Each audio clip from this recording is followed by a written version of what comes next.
अस्सलाम वालेकुम मेरे प्यारे व्यूअर्स और मेरे प्यारे प्यारे सब्सक्राइबरों। और आज जो स्टोरी मैं आप लोग के साथ शेयर करना चाहती हूँ, मेरे साथ एंड तक रही। ये स्टोरी बहुत ही दिलचस्प, हॉरर और थ्रिल और रियल स्टोरी है। कब्रिस्तान की स्टोरी है दोस्तों।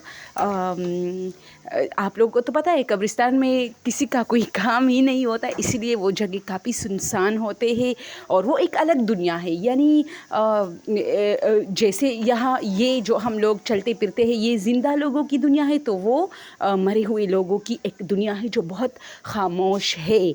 आप लोगों ने अक्सर देखा होगा, बल्कि हमारा तो रास्ता ही ऐसा था कि उसके बीच में कब्रिस्तान आता था। हम जब भी अपने नानी के घर जाते थे तो वहाँ जो है कब्रिस्तान बीच में आता था, तो अक्सर अस्तगफिरुल्लाह में इसी तरह सोच आती थी कि यार ये ज़िंदा लोगों की दुनिया है, ये जो आगे मतलब जहाँ हम जाते थे। और ये इस तरफ जो है अल्लाह ने एक बाकायदा बंदे को बताया हुआ है कि देखो बाद में ये हशर होने वाली है, यानी ये मरे हुए लोगों की दुनिया है। तो उसी कब्रिस्तान से रिलेटेड जो कि स्वात में बटखेला के इलाके में है, इससे रिलेटेड एक स्टोरी मैं आप लोगों को बताऊं।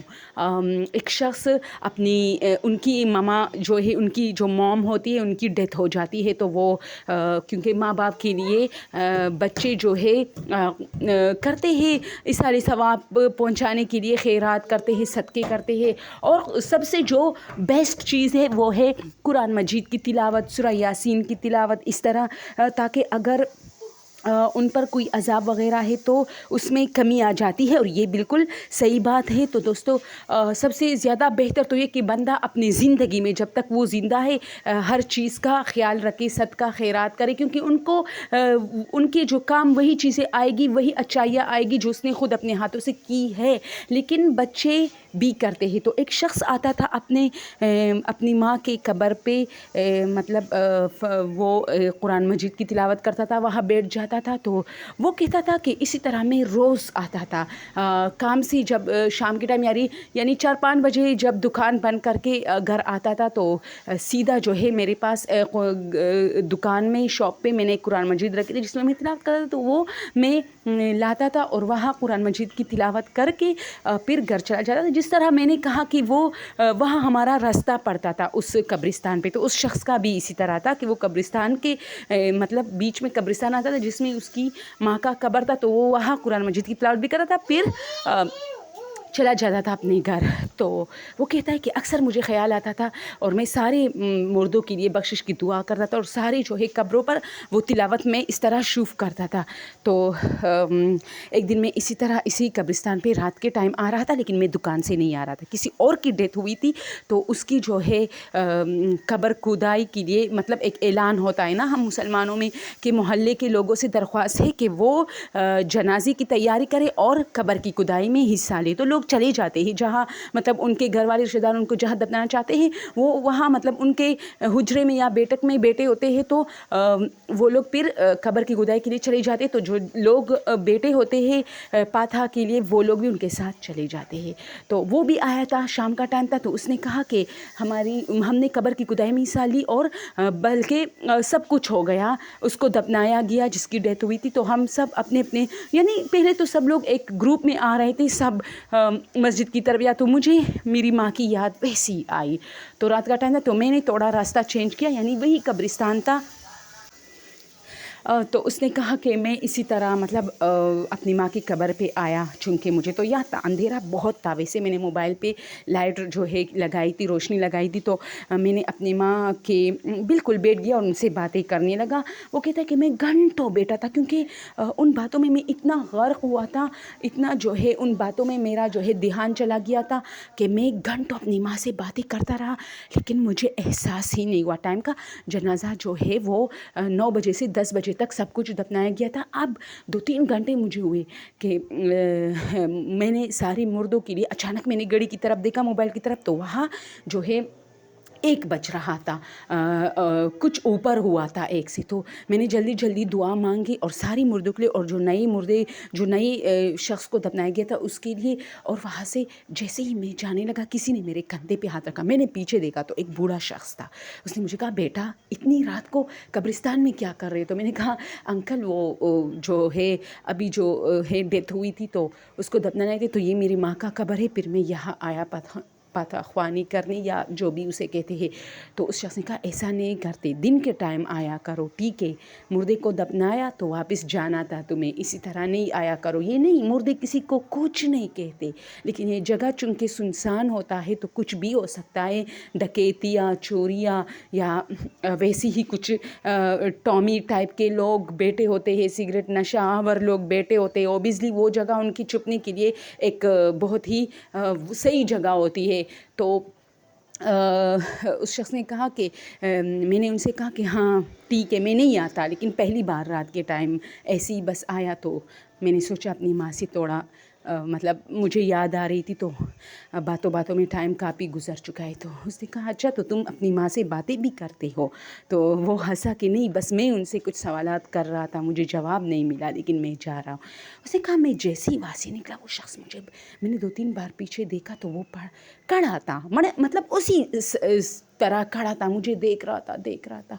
तो अचानक जो है एक कब्र के करीब में पहुंचा। अब जो है मतलब एक रोड था, इस कब्रिस्तान के करीब से एक रोड गुजर रहा था। मैं खुद अपनी भी बात करती हूँ, हम लोग उसी रोड पे फिर आते थे, रोड क्रॉस करके फिर हमारी जो आबादी है वो शुरू हो जाती थी जहाँ हमारे घर है। तो ये शख्स कहता है कि मैं वहाँ पहुँचा तो मैंने सोचा गाड़ियाँ इक्का दुक्का गाड़ी चल रही थी बहुत देर बाद, यानी हर 10 मिनट बाद एक गाड़ी जाती थी, क्योंकि काफ़ी टाइम गुजरा था।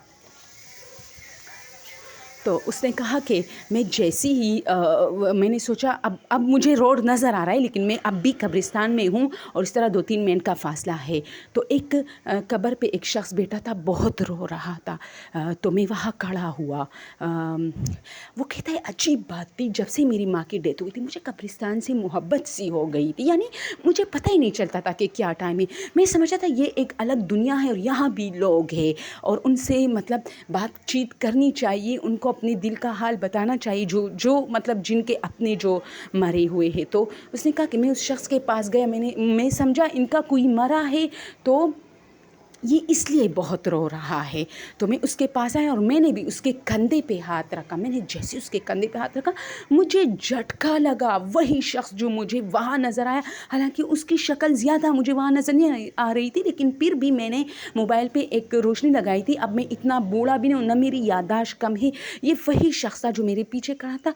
तो पहले तो मैं हैरान रह गया, फिर मैंने सोचा उनसे पूछो कि तुम वही हो। फिर मुझे ख्याल आया कि कोई और होगा यार, छोड़ो। तो मैंने कहा, भाई क्यों रो रहे हो? तो उसने मुझे कहा, क्या तुम्हें पता नहीं है मैं क्यों रो रहा हूँ? तुम जो अपनी माँ के लिए इतनी दुआएं मांगता है और रोता है, आता है, मेरा तो कोई बच्चा भी नहीं आता जो मेरे लिए यहाँ दुआ करे। तो मैंने कहा, अरे अंकल, मेरी तो माँ की डेथ हुई है और मेरे दिल पे बहुत सारा बोझ होता है। मैं आके उनसे शेयर करता हूँ, हालांकि मुझे कोई रिप्लाई नहीं मिलती, लेकिन एक सुकून मिल जाता है क्योंकि मेरी बातें अल्लाह सुनता है। और फिर मैं इसीलिए यहाँ आता हूँ।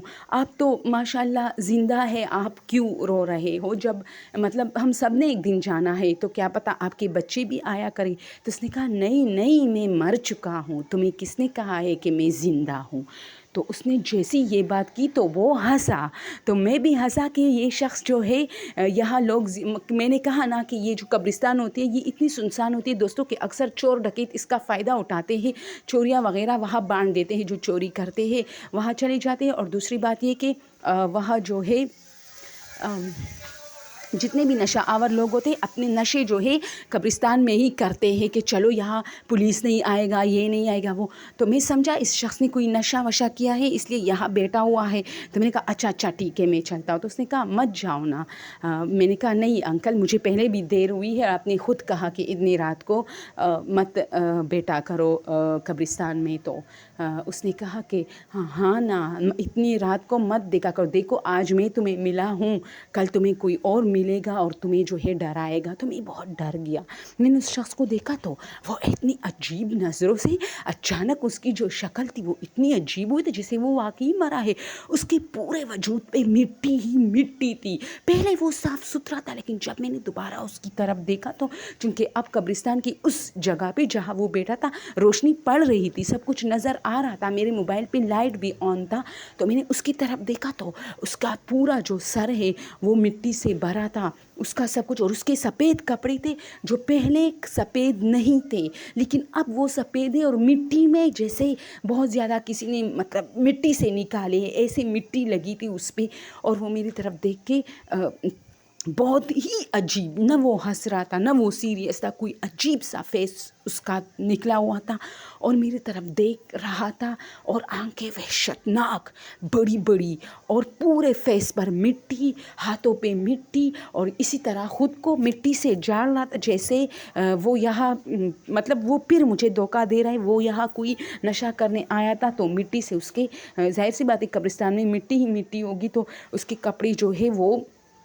تھوڑے مٹی میں جو ہے گندے ہوئے ہیں، تو میں جاتے جاتے اس کی طرف دیکھ رہا تھا، اچانک جیسے ہی میں روڈ پہ آیا میں نے دوبارہ پیچھے دیکھا، وہاں کوئی نہیں تھا، حالانکہ اگر وہ وہاں سے چلا بھی جاتا تو مجھے نظر آتا قبرستان میں کوئی گھر نہیں ہوتا، کوئی ایسی چیز نہیں ہوتی جو وہ اس کے پیچھے چھپ جاتا، وہ باقاعدہ مجھے نظر آتا، تو میں جلدی گھر آیا اور میں بہت زیادہ ڈر گیا۔ اب میں اس کی فیس جو تھی اس کو یاد کرنے کی کوشش کر رہا تھا کہ اس شخص کو کہیں میں نے کہیں دیکھا یا یہ مجھے دوبارہ آئے تو میں مطلب ان سے مطلب میں مطمئن ہو جاؤں کہ یار یہ مرا ہوا نہیں تھا، نہ کوئی جن تھا۔ تو چونکہ مجھے بہت زیادہ ڈر لگا تھا اس لیے میں کافی حیران اور پریشان تھا۔ گھر آیا تو میری بیوی سو گئی تھی، میں موبائل اسے بجا رہی تھی، پھر بار بار بیل بجا رہا تھا تو اس کی طرف جو ہے جیسے ہی وہ دروازے پہ آ رہی تھی میں نے اس کی آواز سنی اپنے بیوی کے مطلب قدموں کے، تو اس نے دروازہ کھولا، اور مجھے پتا ہوتا ہے جب میری بیوی غصے میں ہوتی ہے تو وہ مجھ سے کچھ نہیں کہتی، لیکن جیسے ہی میں اندر آئی مجھے ایسا فیل ہوا جیسے میری بیوی نے دروازہ نہیں کھولا بلکہ کوئی اور، بلکہ وہی شخص ہے، کیونکہ اس کے پاؤں پہ میری نظریں پڑی، وہی پاؤں، وہی چپل، وہی مٹی سے لت بھرے، تو میں نے پیچھے دیکھا کوئی نہیں تھا، دروازہ کھلا ہوا تھا، تو اب مجھ میں ہمت ختم ہو گئی، کیونکہ اب میں گلی میں جھانک بھی نہیں سکتا تھا کہ جس نے دروازہ کھولا وہ جو بھی تھا بھاگ گیا ہے تاکہ میں اس کو دیکھوں کہ یہ یہاں کیا کر رہا تھا، اور میں نے ڈائریکٹ دروازہ لاک کیا اور میں تیز تیز بھاگتے ہوئے اپنی بیوی کے کمرے میں آیا تو وہ سو رہی تھی، بچے سو رہے تھے، اور میں نے جیسے ہی دیکھا وہاں مٹیاں پڑی تھی، یعنی جتنی بھی مٹی تھی کارپیٹ پہ قدموں کے نشان۔ میں نے اپنی بیوی کو اٹھایا، اس نے مجھے کیا میں نے کہا کون آیا ہے؟ تو اس نے کہا کوئی نہیں، اور تم کیسے آ گئے؟ دروازہ تو لاک تھا۔ تو میں نے کہا دروازہ تو کسی نے کھول دیا۔ تو میری بیوی مجھے کیا پتا تھا، مجھ سے زیادہ میری بیوی ڈرپوک، وہ ڈرتی رہی ساری رات، وہ مطلب روتی رہی، اور پھر اس نے خود دیکھا کہ کارپیٹ پہ کسی کے مٹی کے قدموں کے نشان ہے۔ تو دوستوں کہتا ہے یہ ایک ریئل سٹوری، ہم صبح تک جاگے بیٹھے تھے، اور پھر صبح میری بیوی نے سب کچھ جھاڑ کیا، ہم نے قرآن مجید کی تلاوت کی، قرآن خوانی کی گھر میں، اور میں نے ایک مولوی سے بات کی تو اس نے کہا آئندہ اسی طرح رات کو مت جایا کرے، بس جو بھی تھا چھوڑو اور آئندہ خیال کرو۔ تو میں اتنا ڈرا تھا کہ پھر میں دن کو بھی نہیں جاتا تھا کہ یہ شخص مجھے دوبارہ نظر نہ آئے، اور اب پھر میں جانے لگا ہوں، لیکن دن کے ٹائم اپنی ماں کے قبر پہ قرآن خوانی کرتا ہوں، اور اکثر گھر سے جو ہے قرآن کی تلاوت کرتا ہوں، لیکن مجھے زیادہ سکون وہاں ملتا ہے کیونکہ وہاں میں قرآن کی تلاوت آواز مطلب بلند آواز میں کرتا ہوں تاکہ سارے قبروں پہ اگر کوئی عذاب ہے تو نہ ہو، اللہ راضی ہو جائے۔ تو اسی طرح کیونکہ قرآن مجید کی جتنی بڑی طاقت ہے جہاں پڑھی جاتی ہے وہاں فرشتوں کی اور رحمتوں کی بارشیں ہوتی رہتی ہے، اسی لیے وہ کہتا ہے مجھے زیادہ اچھا لگتا ہے کہ میں قبرستان میں کروں، لیکن اب میں اتنا ڈر گیا ہوں اس واقعے کے بعد، اور میری سب لوگوں سے ایسی گزارش ہے کہ راتوں کو اور زیادہ، راتوں کو بھی اور دن میں بھی زیادہ جو ہے اپنے پیاروں کے پاس جو مرے ہوئے ہیں ان کے پاس چکر نہ لگایا کرو، بس دل میں دعا مانگا کرو، ان کے کبھی کبھار جایا کرو، کیونکہ اسی واقعے کے بعد میری بیوی کی حالت بہت خراب ہو جاتی ہے اور میری بھی، کیونکہ سب کچھ میں نے اپنی نظروں سے دیکھا، اور اس نے ظاہر سی بات ہے میری وائف ہے، میں ان سے جھوٹ تو نہیں بولوں گا، اس نے میری بات پہ یقین کی، تو وہ ساری گھبراہٹ اس کے اندر اتر چکی ہے، وہ واش روم نہیں جا سکتی، وہ اندھیرے میں کام نہیں کر سکتی، وہ کچن، تو میں اس کی کافی ہیلپ کرتا ہوں اس کے ساتھ ہر جگہ، کچن میں ہر جگہ، اور دن کے ٹائم تو خیر بندہ اتنا ڈرتا نہیں ہے، لیکن میری وائف بہت ڈری ہے کہ مجھے یہ مطلب سمجھ نہیں آ رہا کہ اندر وہ کیسے آیا تھا، اور اس نے جب دروازہ کھولا تو وہ ہمارے کمرے میں بھی آیا تھا، اس کے قدموں کے نشان تھے، تو اس سے میری وائف کافی ڈری ہے۔ واقعی دوستو بہت ہارر سٹوری ہے، بہت ڈراؤنی ہے کہ آپ سو رہے اور پھر اچانک آپ کو اٹھایا جاتا ہے کہ کمرے میں کوئی تھا اور واقعی اس کی قدموں کے نشان تھے، تو آپ حیران ہو گئے کہ اس نے مجھے اگر کوئی نقصان پہنچا ہوتا یا میری آنکھ اسی، او مائی گاڈ، میرا تو ابھی سے دل دھڑکنے لگا، اگر کسی کی آنکھ کھلے اور اسی طرح مٹی سے بھرا کوئی انسان کھڑا ہو تو یہ بہت ہی ہارر ہے۔ اوکے دوستوں، آج کے لیے یہ سٹوری، اور پلیز یار سکپ نہ کرو، پورا واچ کیا کرو، بہت دلچسپ بھی ہوتی ہے اور ہمیں فائدہ بھی ہوتا ہے۔ Thank you so much.